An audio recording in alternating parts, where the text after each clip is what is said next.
YouTube channel पर परीक्षा पर चर्चा श्रृंखला के अंतर्गत जैसा कि हमने निर्धारित किया था कि प्रत्येक सप्ताह एक प्रश्न पत्र समाधान सहित आप लोगों के लिए लाया जाएगा।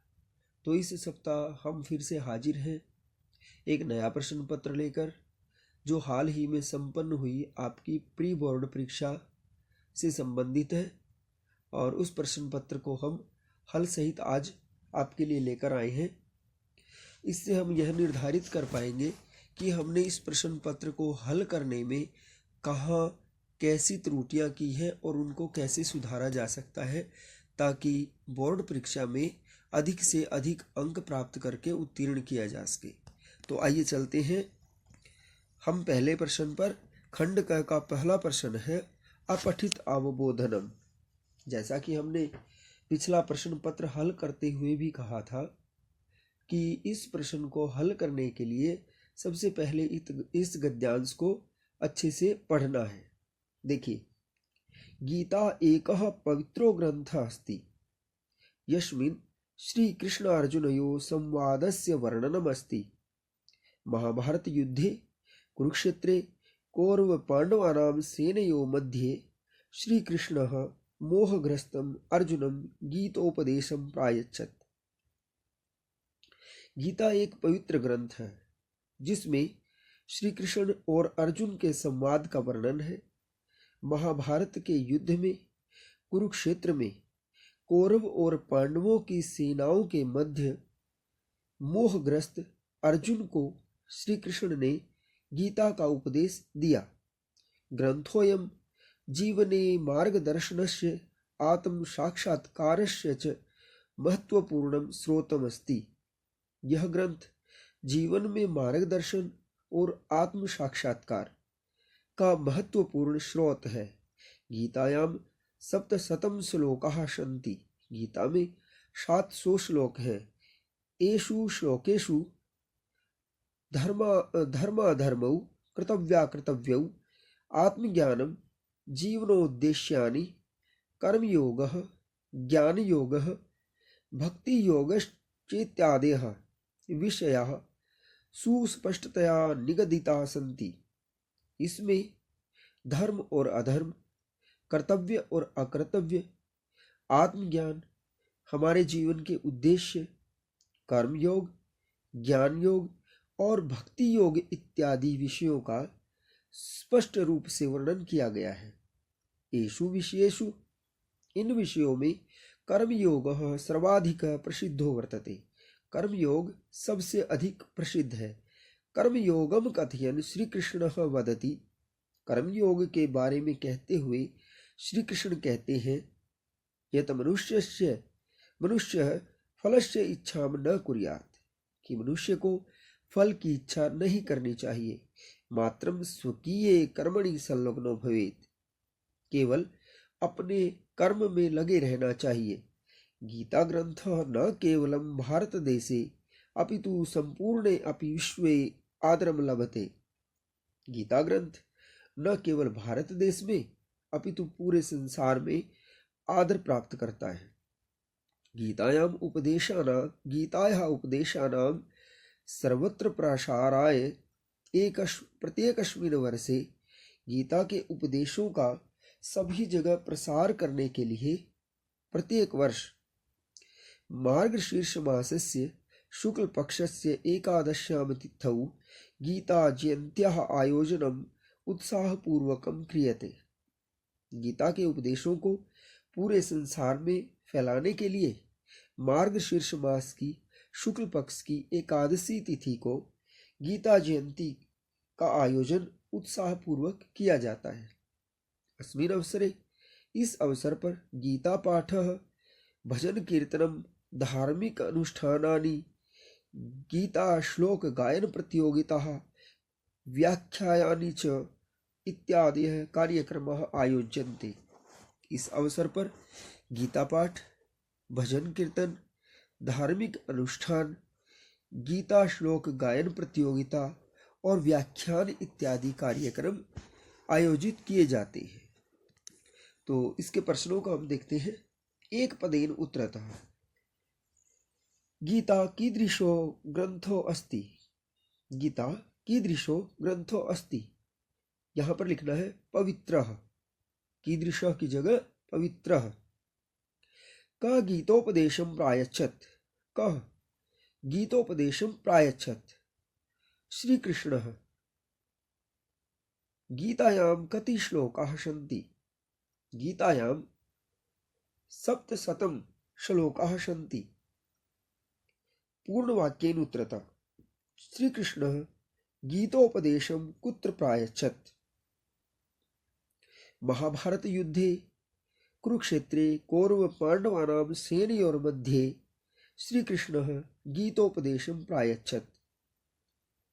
दूसरा प्रश्न देखिए, कर्मयोग विषये श्रीकृष्णः किं वदति। कर्मयोग विषये श्रीकृष्णः कथयति यत् मनुष्यः फलस्य इच्छां न कुर्यात्, केवलं स्वकीये कर्मणि संलग्नो भवेत्। तीसरा प्रश्न देखिए, गीता जयंत्याः आयोजनं कदा क्रियते। गीता जयंती का आयोजन कब किया जाता है। प्रत्येकस्मिन् वर्षे मार्गशीर्ष मासस्य एकादश्यां तिथौ गीता जयंत्याः आयोजनं क्रियते। अस्य अनुच्छेदस्य कृते उचितं शीर्षकं संस्कृतेन लिखतः।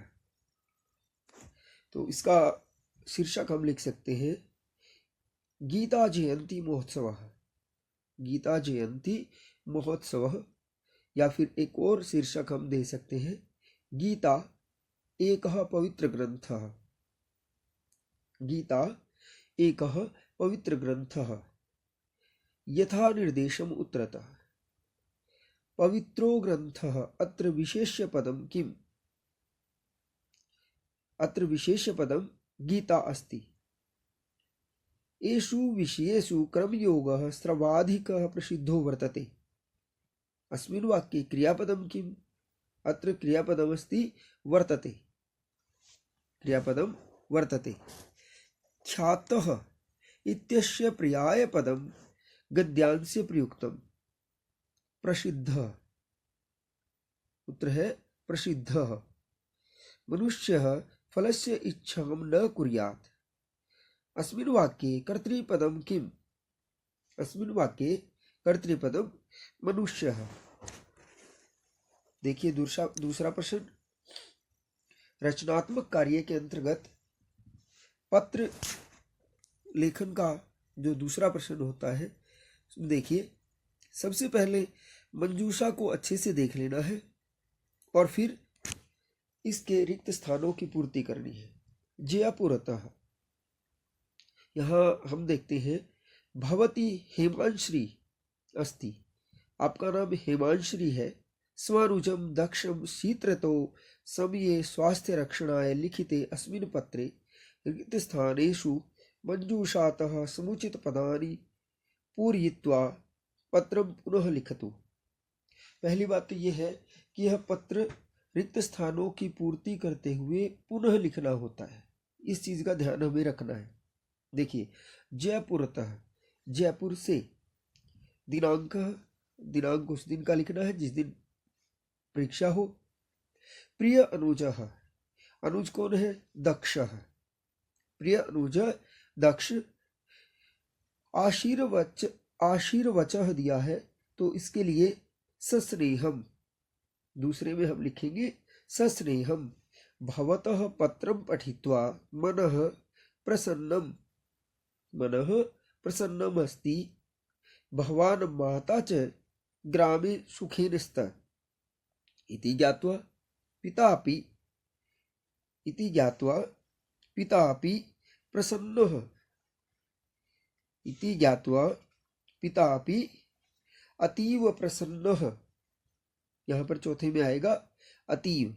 भ्रातः इदानीं शीतऋतो, भ्रातः इदानीं शीतऋतो आरंभः जातः।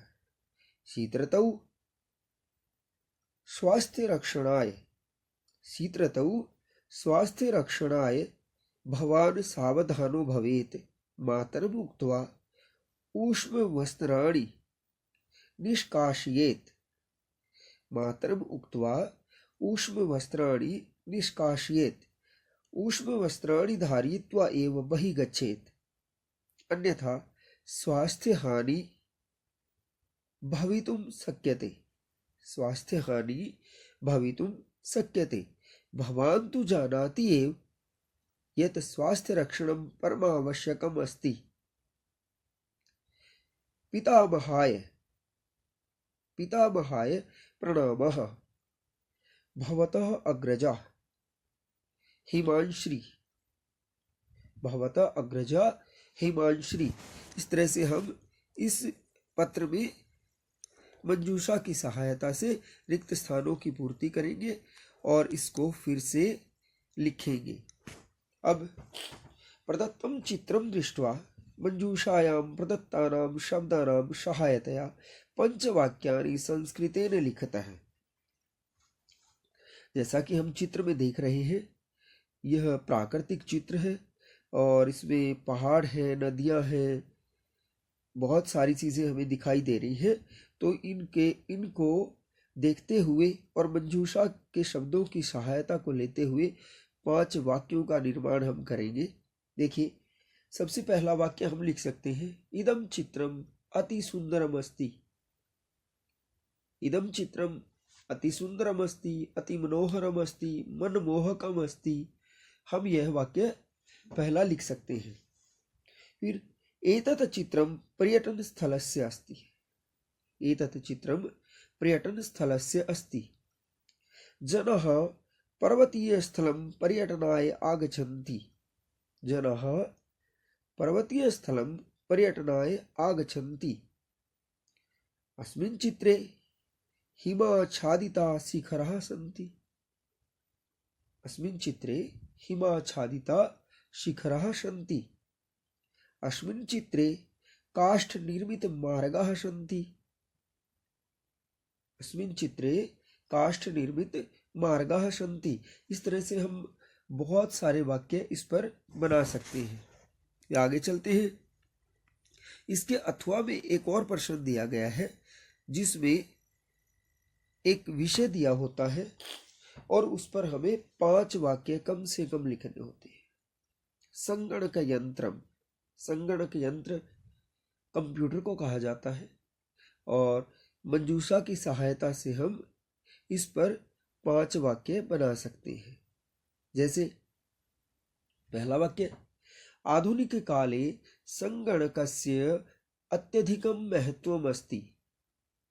आधुनिक काले संगणक यंत्रस्य अत्यधिकं महत्वम् अस्ति। कार्यालयेषु सर्वाणि कार्याणि प्रायेण संगणकेनैव साधितानि भवन्ति। यात्रायै आरक्षणमपि संगणकेन भविष्यति। नूतन ज्ञानस्य प्रविधय अपि संगणकेन साधितानि सन्ति। इस तरह से हम संस्कृत में वाक्य बना सकते हैं।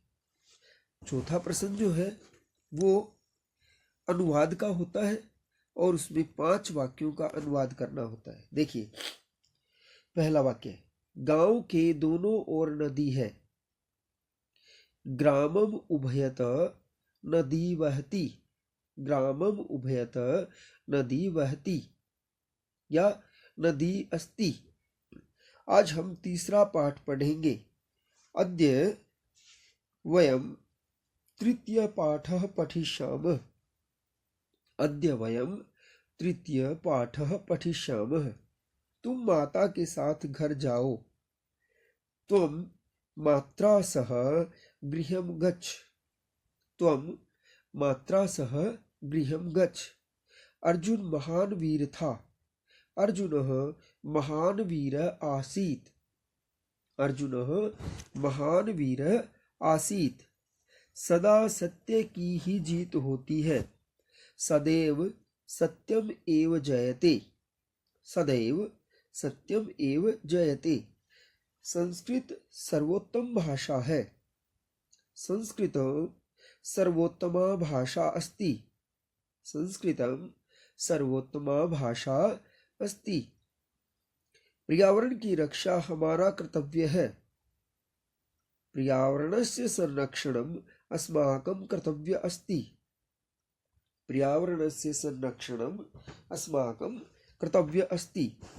आगे चलिए, पांचवा प्रश्न हम देखते हैं जो खंड ग से होता है और इसमें अनुप्रयुक्त व्याकरण होती है।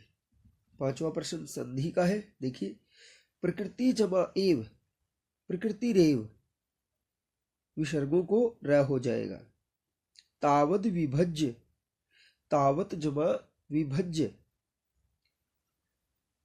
वयसस्तु, वयसः जमा तु, वयसस्तु, वयसः जमा तु। नागः जमा च, नागाश्च।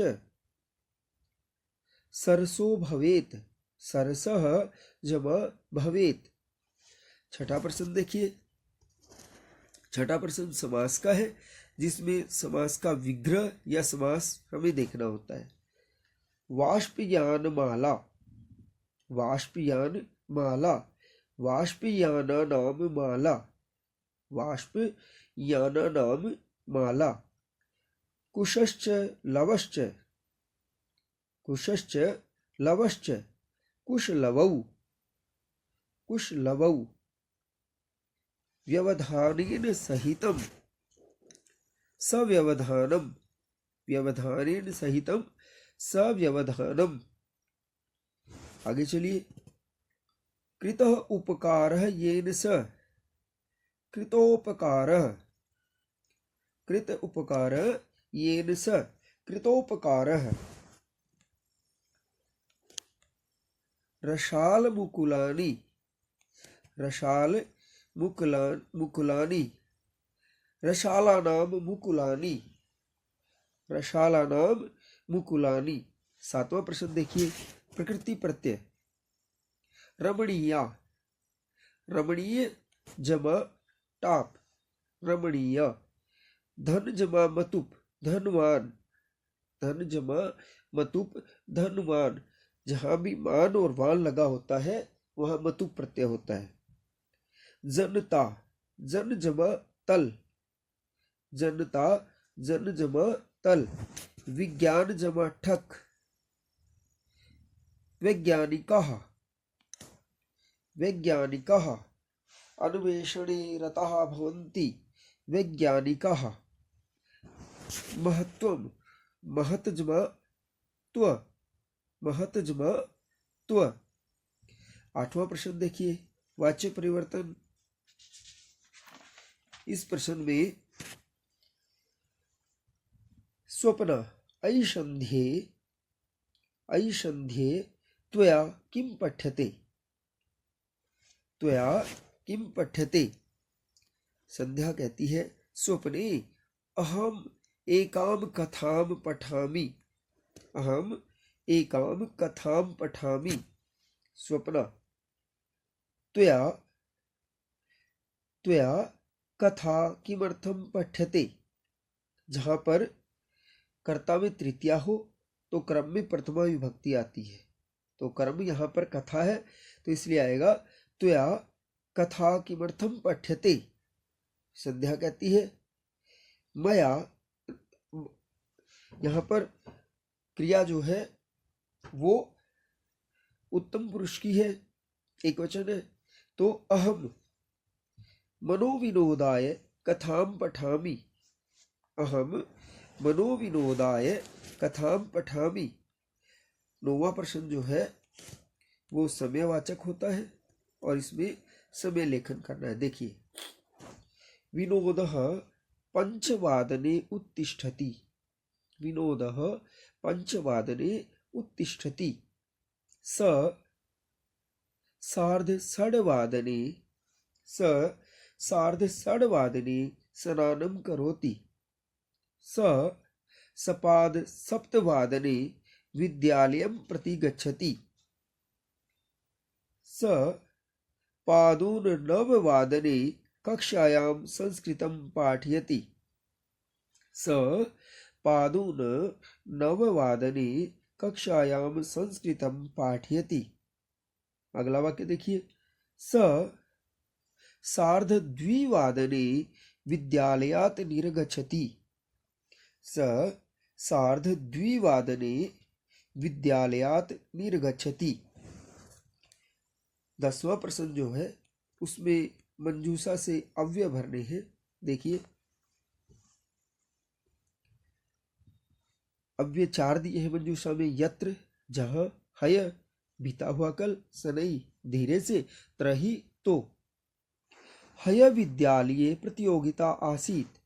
हय विद्यालये प्रतियोगिता आसीत्। दूसरा देखिए कच्छपः शनैः चलति। कच्छपः शनैः चलति। यदि वृष्टि भविष्यति,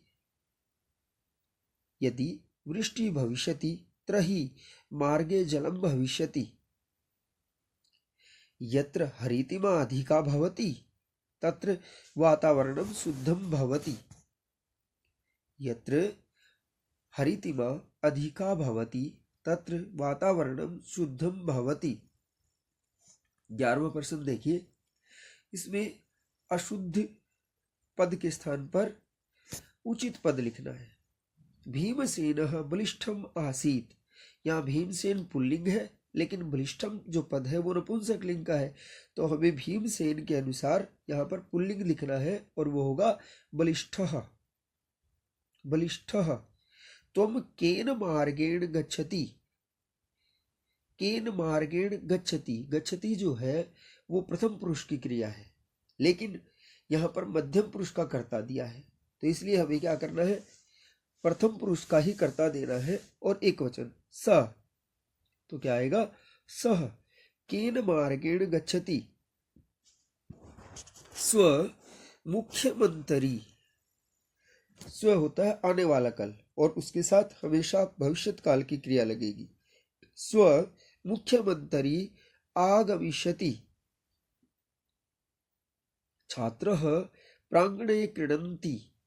यहाँ पर छात्र एक वचन है लेकिन जो क्रिया है वो बहुवचन की है, तो छात्र का बहुवचन होगा छात्राः। छात्राः प्रांगणे क्रीडन्ति। खंड घ में पठित अवबोधन होता है जिसमें शेमुषी भाग 2 से ही एक गद्य होता है, एक पद्य होता है और एक नाट्यांश होता है। उसमें से प्रश्नों के उत्तर हमें छांटने होते हैं। तो देखिए पहले गद्यांश को हम पढ़ते हैं। अधोलिखित पद्य गद्यांशं पठित्वा प्रदत्त प्रश्नानाम् उत्तराणि संस्कृतेन लिखत। कश्चित् कृषकः बलिवर्दाभ्यां क्षेत्रकर्षणं कुर्वन् आसीत्। तयो बलिवर्दयो एकः शरीरेण दुर्बलः जवेन गन्तुम् अशक्तः च आसीत्। अतः कृषकः तं दुर्बलं वृषभं तोदनेन नुद्यमानः अवर्तत। स वृषभः हलम् ऊढ्वा गन्तुम् अशक्तः क्षेत्रे पपात। क्रुद्धः कृषिवलः तम् उत्थापयितुं बहुवारं यत्नम् अकरोत्, तथापि वृषः नोत्थितः। भूमौ पतितं स्वपुत्रं दृष्ट्वा सर्वधेनूनां माता सुरभे, सुरभे यहाँ पर सुरभई नहीं सुरभे नेत्राभ्याम अश्रूणि अविराशन। सुरभेर इमाम अवस्थां दृष्ट्वा सुराधिपः ताम् अपृच्छत्, अयि शुभे किमेवं रोदिषि उच्यताम् इति। तो देखिए प्रश्न देखते हैं। पहला प्रश्न है एक पदेन उत्तरतः। कृषकः बलिवर्दाभ्यां किं कुर्वन् आसीत्। पहली लाइन में है क्षेत्रकर्षणम, तो इसका उत्तर होगा क्षेत्रकर्षणम। दूसरा प्रश्न देखिए, दुर्बलः बलिवर्दः कुत्र पपात। यहां पर है दुर्बलः बलिवर्दः कुत्र पपात, क्षेत्रे।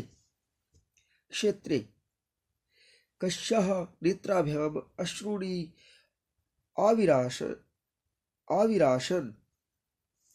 यहां पर है सुरभे, मातुः सुरभे। अगला प्रश्न देखिए पूर्ण वाक्यानुत्तरतः। कृषकः कं तोदनेन नुद्यमानः अवर्तत।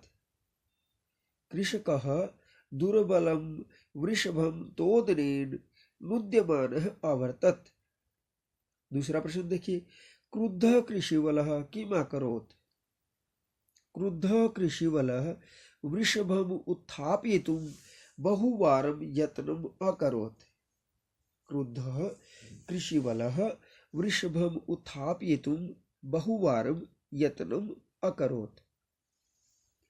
सुराधिपः सुरभिं किम् अपृच्छत्। सुराधिपः सुरभिम् अपृच्छत्, अयि शुभे किमेवं रोदिषि। किमेवं रोदिषि। आगे देखिए, यथा निर्देशम उत्तरतः, निर्दिष्ट के अनुसार उत्तर देना है। अयि शुभे किमेवं रोदिषि।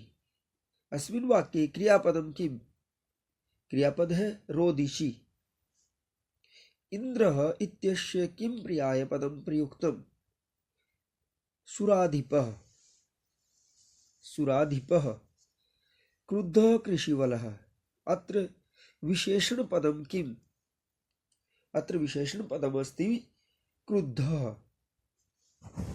13वां प्रश्न देखिए, अधोलिखित पद्यांशं पठित्वा प्रदत्त प्रश्नानाम् उत्तराणि संस्कृतेन लिखतः। आचारः परमो धर्मः इत्येतद् विदुषां वचः, तस्मात् रक्षेत सदाचारं प्राणेभ्योऽपि विशेषतः। सूक्तः पाठ से यह लिया गया है। प्रश्न देखिए, एक पदेन उत्तरतः क प्रथमो धर्म। आचारः। आचारः प्रथमो धर्मः इति केषां वचः। विदुषां। तस्मात् कम रक्षेत सदाचारम। प्रश्न नंबर 2 देखिए, पूर्ण वाक्येन उत्तरतः आचारः कतमो धर्म। तो पहली लाइन लिखनी है, आचारः प्रथमो धर्म। विदुषां वचः। विदुषां किम वचः। विदुषां किम वचः। आचारः प्रथमो धर्मः इति विदुषां वचः। सदाचारं कथम रक्षेत। सदाचारं कथम रक्षेत। प्राणेभ्योऽपि विशेषतः सदाचारं रक्षेत। प्राणेभ्योऽपि विशेषतः सदाचारं रक्षेत। यथा निर्देशं में देखिए, प्रथमो धर्मः। अत्र विशेष्य पदम किम। विशेष्य पद है धर्मः। तस्मात् रक्षेत सदाचारम। अस्मिन् वाक्ये क्रियापदम किम। रक्षेत। यहाँ पर क्रियापद है रक्षेत। मूर्खाणाम इत्यस्य किम विलोम पदम पद्यांश से प्रयुक्तम। पद्यांश में मूर्खाणाम का विलोम पद है विदुषाम। विदुषाम। 14वां प्रश्न देखिए, 14वें प्रश्न में है नाट्यांश और इसको पढ़कर प्रश्नों के उत्तर देने।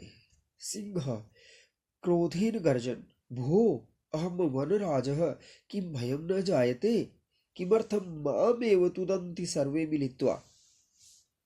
एक वानर है, यतः त्वं वनराज भवितुं तु सर्वथा अयोग्यः। राजा तु रक्षकः भवति, परं भवान् तु भक्षकः, अपि च स्वरक्षायामपि समर्थ नासि, तर्हि कथम् अस्मान् रक्षिष्यसि। अन्य वानरः, किं न श्रुता त्वया पंचतंत्रोक्ति, यो न रक्षति वित्रस्तान् पीड्यमानान् परैः सदा, जंतून् पार्थिव रूपेण सकृतांतो न संशयः। अर्थात जो दूसरों के द्वारा पीड़ित लोगों की रक्षा नहीं करता या जीवों की रक्षा नहीं करता, वह राजा के रूप में यमराज होता है। कह आम सत्यम कथितम त्वया, वस्तुतः वनराज भवितुं तु अहमेव योग्यः। देखिए प्रश्नों के उत्तर देखते हैं। एक पदेन उत्तरतः, एक पद में उत्तर देना है। क क्रोधेन गर्जन वदति, तो यहां पर है सिंह। क्या है। सिंह। राजा कीदृशः भवति, राजा रक्षकः भवति। सिंह का भवितुम सर्वथा अयोग्य। क की जगह लिखना है वनराजः। पूर्ण वाक्येन उत्तरतः सिंह क्रोधेन गर्जन किम कथयति। सिंह क्रोधेन गर्जन अकथयत यत् अहम वनराजः किम भयम न जायते। किम भयम न जायते। और इसके आगे यह भी लिख सकते हैं कथम सर्वे मिलित्वा माम एव तुदन्ति। कथम सर्वे मिलित्वा माम एव तुदन्ति। कृतान्तः क। कृतान्तः क। यह राजा परैपीड्यमानान् वित्रस्तान् जन्तून् न रक्षति स कृतान्तः। क्या लिखना है? यह राजा परैपीड्यमानान् वित्रस्तान् जन्तून् न रक्षति स कृतान्तः। तीसरा प्रश्न देखिए, सिंहः कस्यां समर्थ नास्ति। सिंहः स्वरक्षायां समर्थ नास्ति। सिंहः स्वरक्षायां समर्थ नास्ति। यथा निर्देश में देखिए, राजा तु रक्षकः भवति। अस्मिन् वाक्ये कर्तृपदं किम? राजा तु रक्षकः भवति। यहाँ पर राजा राजा कर्तृपद है। सत्यम कथितम, अत्र विशेषण पदम किम? अत्र विशेषण पदम किम? सत्यम। यहाँ पर विशेषण है सत्यम। प्राणिनः इत्यस्य किम पर्याय पदम नाट्यांशे प्रयुक्तम? जंतून। जंतून क्या लिखना है? जंतून। रेखांकित पदानि आधृत्य प्रश्न निर्माणं कुरुत। अति दीर्घः प्रवासः अयम्। इसकी जगह लिखना है कीदृशः। इसकी जगह लिखना है कीदृशः। सर्वे प्रकृति मात्रम प्रणमन्ति। प्रकृति मात्रम स्त्रीलिंग है तो लिखेंगे काम। गुणी गुणम वेत्ति। गुणी गुणम वेत्ति, यहां पर लिखना है कम। आगे चलिए, चोरस्य पादध्वनिना अतिथि प्रबुद्ध। कस्य? चौरस्य कस्य? मानवाय जीवनम कामये। मानवाय चतुर्थी विभक्ति। कस्मै। कस्मै। आगे चलिए, अन्वय पूर्ति करना है। उदीरितो अर्थः पशुना अपि गृह्यते। हयाश्च नागाश्च वहन्ति बोधिता। अनुक्तम अपि उह्यति पंडितो जनः। परेरिंगित ज्ञान फला ही बुद्धया। पहली लाइन से देखिए, पशुना अपि उदीरित अर्थः गृह्यते। पशुना अपि उदीरित अर्थः गृह्यते। हयः नागाश्च बोधिता भारं वहन्ति। पंडितजनः अनुक्तम अपि उहति। बुद्धयः परेंगित ज्ञानफलाः भवन्ति। बुद्धयः परेंगित ज्ञानफलाः भवन्ति। दूसरा श्लोक देखिए, निज बुद्धया विमुक्ता सा भयाद व्याघ्रस्य भामिनी। अन्योपि बुद्धिमान् लोके मुञ्चते महतो भयात्। यथा बुद्धिमती स्वकीय बुद्धया।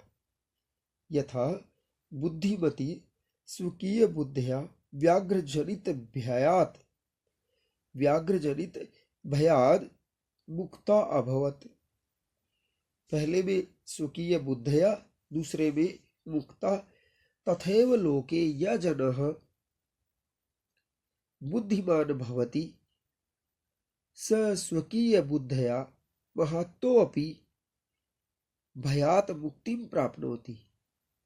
पहले में स्वकीय बुद्धया, दूसरे में मुक्ता, तीसरे में बुद्धिमान और चौथे में भयात। अब देखिए, 17वां प्रश्न जो होता है हमारा, वो होता है घटनाक्रम वाला।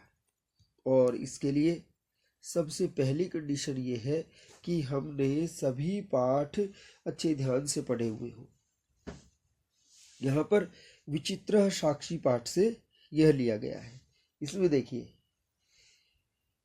कस्मिंश्चित् गृहे आश्रयं स्वीकृतवान् तस्मिन्नेव गृहे चौरः प्रविष्टः। आरक्षितमुवाच अस्मिन् चौर्याभियोगे त्वं वर्षत्रयस्य कारावासं लप्स्यसे। कश्चन निर्धनो जनः स्वपुत्रं महाविद्यालये प्रवेशं कारितवान्। न्यायाधीशः तं जनं ससम्मानं मुक्तवान्। न्यायाधीशः आरक्षिणम् अभियुक्तं च स्वं न्यायालये आनीतुम् आदिष्टवान्। गृहीते सति चौरः एवम् उच्चैः क्रोशितुम् आरभत। चौरोऽयं चौरोऽयं। सपुत्रस्य रुग्णताम् आक्रण्य तं द्रष्टुं प्रस्थितः। रक्षापुरुषः तम् अतिथिं चौरोऽयम् इति प्रख्याप्य कारागृहे प्राक्षिपत्। देखिए, तीसरा जो है, कश्चन निर्धनो जनः स्वपुत्रं महाविद्यालये प्रवेशं कारितवान्, ये पहले नंबर पर आएगा। इसके बाद देखिए आगे जो छठे नंबर दिया गया है, जो हमारा पहले नंबर पर आएगा, वो तीसरा वाक्य है, कश्चन निर्धनो जनः स्वपुत्रं महाविद्यालये प्रवेशं कारितवान्। इसके आगे दूसरे नंबर पर जो आएगा वो क्या है, स पुत्रस्य रुग्णताम् आक्रण्य तं द्रष्टुं प्रस्थितः। तीसरे नंबर पर जो आएगा वो कस्मिंश्चित् गृहे आश्रयं स्वीकृतवान् तस्मिन्नेव गृहे चौरः प्रविष्टः। चौथे नंबर पर जो आएगा, गृहीते सती चौरः उच्चैः क्रोशितुम् आरभत। चौरोऽयं चौरोऽयं।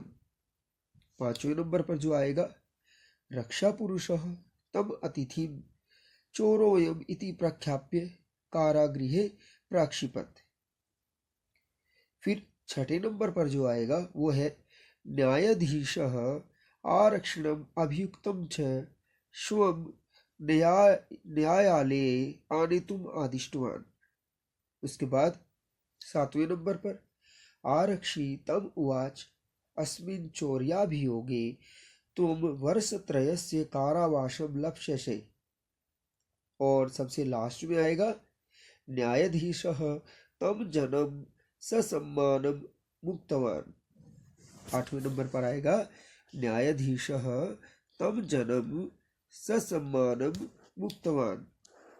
देखिए, जो 18वां प्रश्न है उसमें प्रसंग के अनुकूल अर्थ चुनना होता है।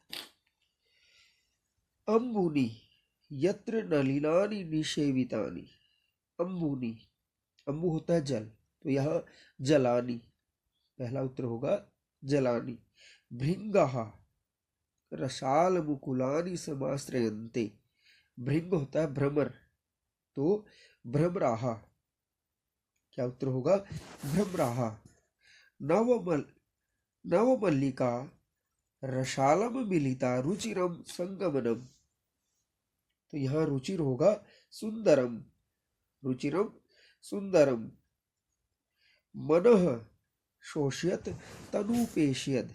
मनः शोष्यत तनुपेष्यद।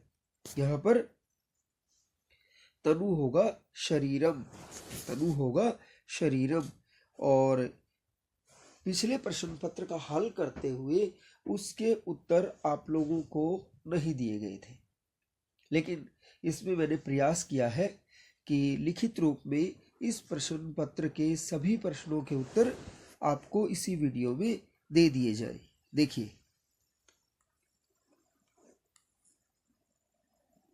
यहां से देखिए, पहला प्रश्न है, पहले प्रश्न के उत्तर दिए गए हैं। पहले प्रश्न के सभी उत्तर इसमें दिए हैं, और इसके बाद दूसरा प्रश्न पत्र वाला है, उसके भी उत्तर इसमें दिए हैं। फिर तीसरा प्रश्न चित्र वर्णनम के सभी प्रश्नों के उत्तर यहाँ पर दिए हैं। 5 वाक्य बनाए गए हैं। इसके पश्चात प्रश्न नंबर 4 अनुवाद कार्य। अनुवाद कार्य में भी सभी वाक्यों का अनुवाद किया गया है। और प्रश्न नंबर 5 संधि। संधि के जो भी प्रश्न हैं उन सब के उत्तर दिए गए हैं यहाँ। समास। समास के भी सभी प्रश्नों के उत्तर दिए हैं। देखिए 5 है, 5 के 5 दिए हुए हैं। फिर प्रकृति प्रत्यय 7वां प्रश्न, 7वें प्रश्न के उत्तर हैं। और 8वां प्रश्न है वाच्य परिवर्तनम का। वाच्य परिवर्तनम का भी सभी प्रश्नों के उत्तर यहाँ पर आपके लिए लिखे गए हैं। समय लेखनम। समय लेखनम देखिए, समय लेखनम में 5 है और 5 के 5 यहाँ लिखे गए हैं आपके लिए। अव्यय प्रश्न नंबर 10 अव्यय। प्रश्न नंबर 11 अशुद्धि संशोधनम। प्रश्न नंबर 11 अशुद्धि संशोधन। प्रश्न नंबर 12 में पठितावबोधनम से होता है और एक पदेन उत्तरतः। फिर है आपका पूर्ण वाक्येन उत्तरतः और पूर्ण वाक्येन उत्तरतः के पश्चात है यथा निर्देशम उत्तरतः। फिर आपका 13वां प्रश्न जो पद्य भाग से है और इसमें एक पदेन उत्तरतः। उसके बाद पूर्ण वाक्येन उत्तरतः और उसके पश्चात यथा निर्दिष्टम उत्तरतः। इसके पश्चात 14वां प्रश्न है आपका। 14वें प्रश्न के उत्तर भी यहाँ पर दिए हुए हैं। एक पदेन उत्तरतः, पूर्ण वाक्येन उत्तरतः और यथा निर्देशम उत्तरतः। इसके बाद 15वां प्रश्न है प्रश्न निर्माण का। और प्रश्न निर्माण में सभी प्रश्नों के प्रश्न निर्माण बनाए गए हैं। अन्वय पूर्ति 16वां क्वेश्चन है। देखिए अन्वय पूर्ति 16वां क्वेश्चन। और इसके पश्चात है 17वां प्रश्न है जो वो घटनाक्रम का है और इसमें घटनाक्रम को उचित ढंग से किया गया है। देखिए 17वां प्रश्न। और इसके बाद है 18वां प्रश्न। 18वें प्रश्न में भी प्रसंग के अनुकूल अर्थ का चयन किया गया है। और मैं आशा करता हूँ कि यह सब आपके लिए लाभकारी होगा। इससे आपको अच्छे अंक प्राप्त करने में सहायता प्राप्त होगी। और अगर वीडियो अच्छा लगे तो लाइक कीजिए, चैनल को सब्सक्राइब कीजिए। धन्यवाद।